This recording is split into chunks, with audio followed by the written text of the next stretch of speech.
yung mga biro eh. Joke lang yun! So, ibig mong sabihin, biro lang pala yung pagkukolaps mo?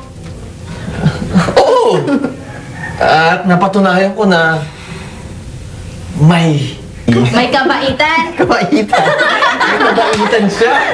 Kala ko naman kung na paano ka na kinabahan ako, ha? Ako rin. Kala ko susugod ka na namin sa ospital, eh. Ang galing mo umarte. Okay ka! Magtatawa kayo.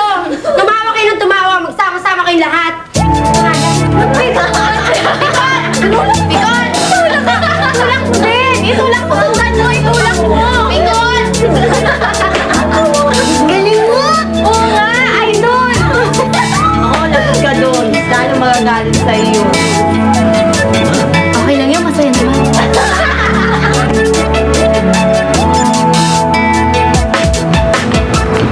Enrique! Rochelle!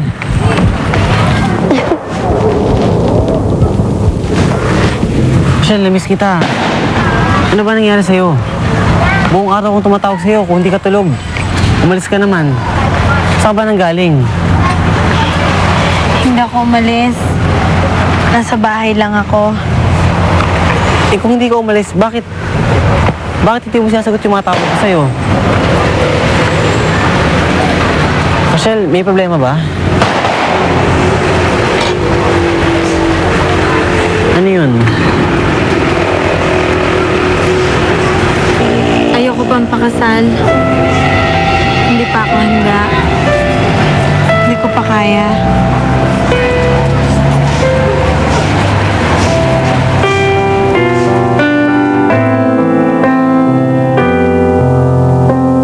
Jopa, yan na yan. Saan ka pupunta? Sa boarding house. Kinaivet muna ako. Ano? Bakit? Dahil hindi ko na kayang makitang pagmumukha ng Pierre na yun eh.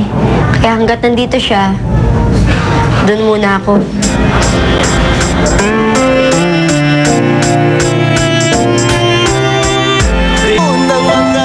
Eh Rochelle, kung hindi ka panda, bakit ka umuo? Naaawa kasi ako sa'yo eh. Pinaghahandaan mo ang proposal mo. Tapos tatanggi ako. So ibig sabihin, awa lang pala yung lahat? Hindi. Mahal kita. At gusto magpakasal sa'yo. Pero hindi pa sa ngayon. Kailan? Paganda na ako. Kailan ka may handa? Bukas? Sa isang buwan? Sa isang taon? Kailan?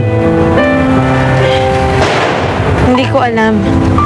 Enrique, marami pa akong gustong gawin sa buhay ko. At hanggat hindi ko natutupad ang pangako ko sa inay ko, nang nabubuhay pa siya, ayoko munang isipin ang pag-aasawa.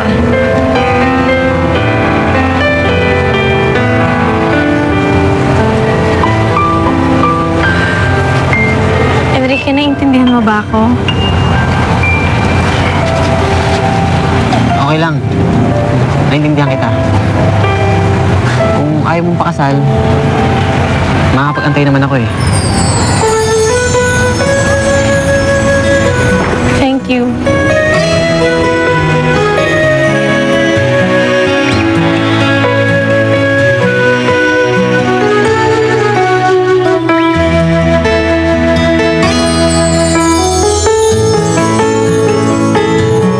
Jopay, tigilan mo nga yan. Para kang bata eh. Akin na nga itong maleta mo. Huwag mo nga akong pakialaman. Ano ka ba? Para lang kay Pierre, aalis ka? Cheche, kesa naman umilit ang ulo ko dahil lang sa lalaking yan. Ako na lang ang aalis. Yun naman solusyon, di ba? Kaya pwede ba, pabayaan mo na ako. Umakit ka na sa kwarto. Ako na lang tatawag sa mga kasama natin bukas para magpaliwanag. Alis na ako. Jopay. Jopay, huwag ka nang umalis. Ako naman talaga yung nakakagulo dito eh. Dapat siguro ako na lang umalis. Baka nanuloko ka na naman. Hindi, Jopay. Pasensya ka na kung lagi rin kitang binibiro. Yun lang kasi ang paraan ko para mapaamo kita eh.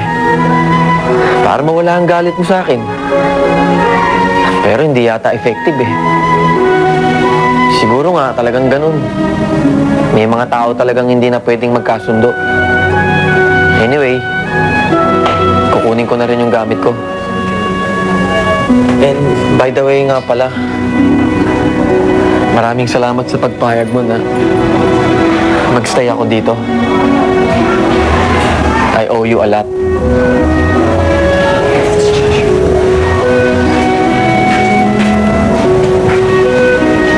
Kawawa naman siya.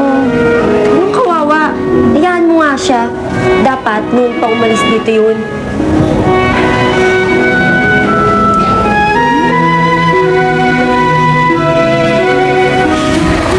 Ay, Shine! Totoo ba yung sinasabi ni Cheche na aalis na daw si Pierre? Nakaalis na. Kahatid ko lang sa kanya kanina sa labas. Hindi na nagpaalam sa inyo kasi akala niya natutulog na kayo eh.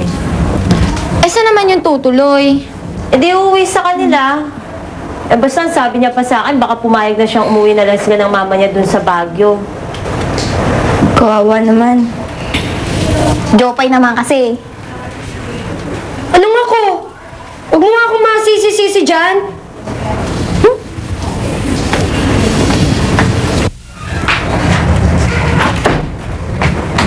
Hi, girls!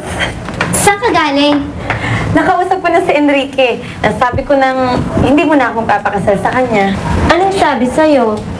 Okay lang, kaya wala na akong problema. Ayan! Masaya!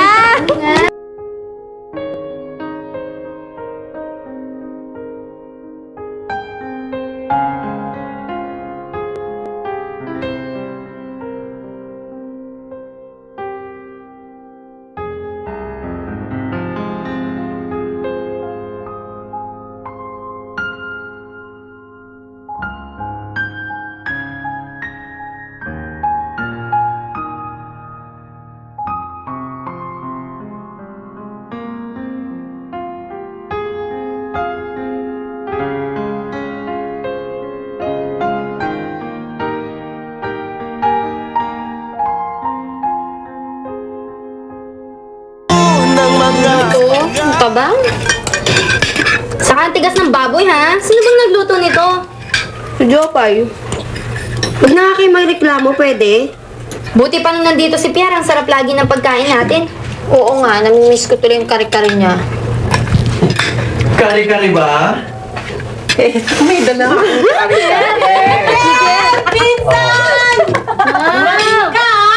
Kamusta na kayo? Akala ko bang malis ka na? Eh, ba't nandito ka na naman? Bawal bang dalawin ang pinsang kong maganda? At ang mga kaibigan mo, nakakaibigan ko na rin. Ay, hindi bawal. Okay lang kahit araw-araw mo kaming dalawin sa kadalhan ng pagkain. Bale, hanggat nandito ako sa Maynila, araw-araw ko kayong dadalawin. Talaga, ha? Sige, kainin niyo na. Akala ko, tapos na ang sakit ng ulo ko. Hindi pa pala. Kain tayo. Kain ka na rin. Ikaw talaga, no? Naku, huwag mo nang pansinin Ano yun? Umupo ka na dyan. Kumain na tayo. Kasi Naku. talagang makikikain ako. Yeah. Bang ulam niyo? Sinigang? Sinigang. Burrito ko yan. Sino nagluto? Si Jopay. Pero hindi masarap. Hindi masarap. Oo, matabang. Abang? Tikman ko nga. Wag!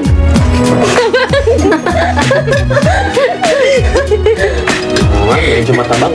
Pero kahit na, paborito ko kasi sinigang eh. Bolo Okay na. ko. Sarap ng kare-kare. Masarap. Kanin nga. Isang takal. Dala saan pupunta dito, ha? Oo. Dala ka. Kare, tsaka prutas. Wow! Nasaan yung prutas? Parating na, in-order ko pa eh. Yun eh, take out.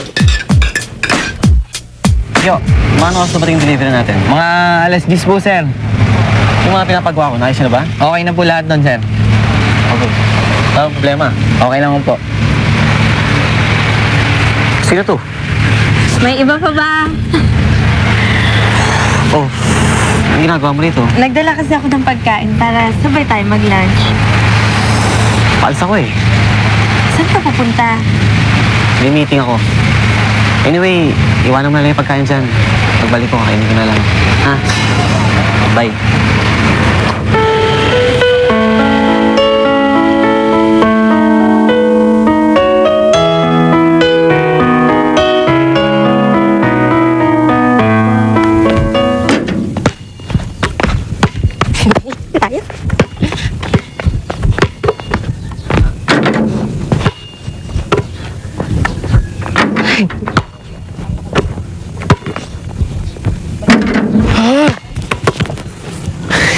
Alam mo, mas magandang mag-basketball kapag may kalaro ka. Alam mo, nakakairita ka eh. Pwede ba umalis ka na? Akin na yun. Galit ka talaga sa akin, ano? Obvious ba? O sige, okay. Sorry na kung nahalikan kita nun. Pero, humihingi na ako ng patawad. Pwede ba tayo maging magkaibigan, ha? Asa ka pa. O, ganito na lang. Pumayag ka na lang na mag one-on-one tayo. Kung matatalo mo ako, sige, aalis na ako. Hindi na kita guguluhin, hindi na kita kukulitin. Pero kung matatalo kita, tatanggapin mo yung alok ko. Sa tingin mo, matatalo mo ako, ganon? Subukan natin. Sige, Jane! Sige. Miss ko muna ha, kung kanino unang bola. Oh, akin ang bola! Yabang talaga yun.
Teka, iba na to ah.